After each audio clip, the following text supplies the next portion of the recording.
Assalamualaikum warahmatullahi wabarakatuh. Selamat pagi, salam sejahtera bagi kita semua.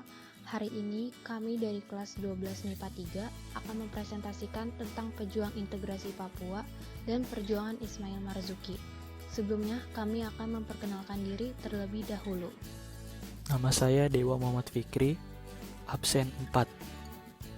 Nama saya Muhammad Tegar, absen 22. Nama saya Rayhana Hafidza Martin, nomor absen 28. Nama saya Riandra Zaryadinata, absen 32. Sejarah integrasi Papua. Salah satu akar persoalan mengapa Papua terus bergolak adalah perdebatan tentang pelaksanaan referendum Papua melalui penentuan pendapat rakyat atau PPRA tahun 1969. Banyak generasi muda Papua yang belum sepenuhnya mengapa PPRA harus digelar. Peristiwa politik inilah yang membedakan sejarah integrasi Papua berbeda dengan lainnya. Mengapa? Karena walaupun Indonesia telah memproklamasikan kemerdekaannya dari Sabang sampai Merauke pada 17 Agustus 1945, namun Belanda tetap keras kepala, tak mau angkat kaki dari bumi Papua. Berikut ini sebagian dari upaya-upaya yang telah dilakukan bangsa Indonesia untuk mengusir penjajah Belanda dari tanah Papua. Konferensi Meja Bundar tahun 1949. 4 tahun setelah kemerdekaan Indonesia, Belanda tetap saja belum mau hengkang dari Papua. Indonesia berusaha terus memaksa Belanda. Salah satunya adalah melalui Konferensi Meja Bundar. Konferensi ini berlangsung di Den Haag, Belanda, tanggal 22 Desember 1949. Dalam perjanjian itu disepakati bahwa seluruh bekas jajahan Belanda adalah wilayah Republik Indonesia kecuali Papua Barat yang akan dikembalikan Belanda ke pangkuan NKRI 2 tahun kemudian. 2. Trikora. Isi kesepakatan KMB dalam kenyataannya diingkari oleh Belanda sendiri. Belanda tidak hanya sekedar bertahan di Papua, tetapi lebih dari itu, Belanda mempersiapkan langkah-langkah untuk memisahkan tanah Papua dari NKRI.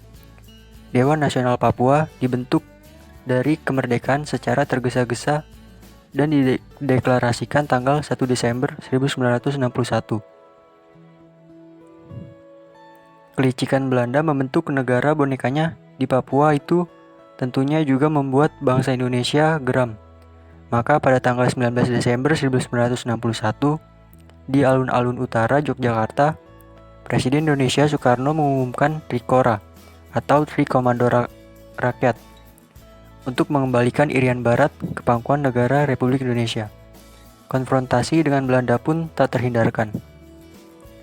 Kendati konfrontasi fisik akhirnya tidak terjadi, namun hasil penggalangan dukungan Bung Karno dari negara-negara Asia Afrika, bahkan hingga Uni Soviet yang mendukung Indonesia dengan peralatan perang yakni 24 pesawat pembom Tu-16 yang amat ditakuti Barat serta serombongan pesawat tempur MiG-19 dan MiG-17 telah membuat Amerika Serikat khawatir. 3. New York Agreement atau NYA. Melalui diplomasi yang alot yang difasilitasi PBB, Belanda akhirnya mau menandatangani NYA bersama Indonesia pada tanggal 15 Agustus 1962. Indonesia diwakili oleh Subandrio dan Belanda diwakili oleh Jan Herman van Rooijen dan CWA Surtman. Isi kesepakatan itu intinya memuat roadmap penyelesaian sengketa atas wilayah Papua. 5 hari kemudian, pada tanggal 20 September 1962, dilakukan pertukaran instrumen ratifikasi NYA antara Indonesia dengan Belanda, tetapi pertukaran tersebut tidak menjadikannya otomatis berlaku karena PBB terlibat. Maka PBB pun membawa persetujuan bilateral NYA ini ke dalam forum PBB yang kemudian diterima dan dikukuhkan dengan resolusi Majelis Umum PBB nomor 1752 yang mulai berlaku 21 September 1962. Agar Belanda tidak kehilangan muka, perundingan New York Agreement mengatur penyerahan kekuasaan dari Belanda atas tanah Papua yang dilakukan secara tidak langsung. Belanda menyerahkannya kepada PBB, baru setelah itu PBB menyerahkannya ke pemerintah Indonesia melalui referendum. Maka terjadilah pada 1 Oktober 1962, Wakil Gubernur Jenderal Belanda H. Veldkamp menyerahkan kekuasaannya atas Papua Barat kepada sebuah badan PBB yang khusus dibentuk untuk mengurusi masalah Papua tersebut. Badan PBB itu bernama UNTEA atau United Nations Temporary Executive Authority. UNTEA lalu mempersiapkan referendum pada tanggal 1 Mei 1963. UNTEA menyerahkan pemerintahan Papua bagian barat kepada Indonesia. Hollandia yang tadinya menjadi pusat kekuasaan kerajaan Belanda di Papua diubah namanya menjadi Kota Baru. Momentum 1 Mei ini hingga kini diperingati sebagai Hari Integrasi Papua ke dalam NKRI. Ini pun belum berakhir, hasil PPRA harus diuji dalam sidang Majelis Umum PBB. Dan lagi-lagi sejarah mencatat PBB akhirnya mengesahkan hasil PPRA dengan sebuah resolusi Majelis Umum PBB nomor 2504 tanggal 19 Oktober 1969, bahwa kemudian PPRA diragukan keabsahannya itu adalah bahasa kecewa sekelompok aktivitas Papua yang lahir jauh setelah PPRA disahkan. Mereka terus berupaya agar di tanah Papua dilakukan referendum ulang, padahal mereka tahu bahwa hal itu tidak mungkin dilakukan. Tokoh pejuang integrasi Papua meliputi yang pertama ada Frans Kaisiepo, lahir di Wardo, Biak, Papua pada 10 Oktober 1921. Yang kedua ada Silas Papare, yang lahir di Serui, Papua 18 Desember 1918. Yang ketiga ada Martin Indey, lahir di Doromena, Papua pada 14 Maret 1912.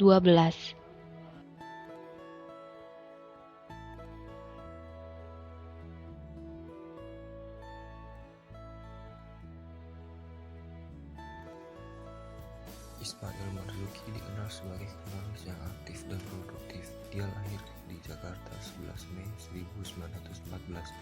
Karya-karyanya seolah tak akan pernah padam hingga kini. Kesyahduan, lirik yang penuh jiwa nasionalis, romantis, syair yang kuat, melodi yang indah, serta memiliki keabdian yang tinggi adalah ciri khas hasil karya komposer pelopor senior Ismail Marzuki. Ada lebih dari 250 karyanya yang beberapa diantaranya masih sering dengarkan hingga kini. Di antaranya adalah Indonesia Pusaka, Sabda Alam, dan Juwita Malam yang dipopulerkan oleh Chrisye, Selendang Sutra, dan Sepasang Bola Mata. Tak hanya itu, lagunya yang berjudul Rayuan Pulau Kelapa yang diciptakan tahun 1944 pun beberapa waktu lalu sempat diputar setiap harinya oleh TVRI. Beragam sisi nasionalisme dan romantisme berhasil digabungkan oleh pria yang namanya diabadikan sebagai pusat taman seni budaya yang ada di Jakarta pada tahun 1968. Ini melahirkan sebuah lagu dengan syair yang kuat dan bermakna sangat dalam jika dilihat dari sisi melodia.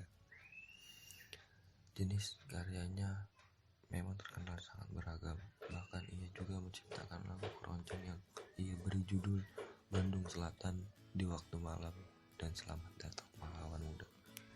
Pada tanggal 25 Mei 1958, Ismail meninggal di Kampung Bali, Tanah Abang, di usia 44 tahun. Meski Ismail telah tiada, namun karya abadinya hingga kini seperti karyanya yang memberikan kesan keabdian. Berkat karya-karyanya yang fenomenal, Ismail mendapatkan penghargaan sebagai pahlawan nasional pada tahun 2004 setelah sebelumnya namanya diabadikan sebagai nama pusat seni yang ada di Jakarta, Taman Ismail Marzuki. Meskipun begitu, ada karyanya hingga kini masih diperdebatkan oleh masyarakat, yaitu lagu Halo Halo Bandung.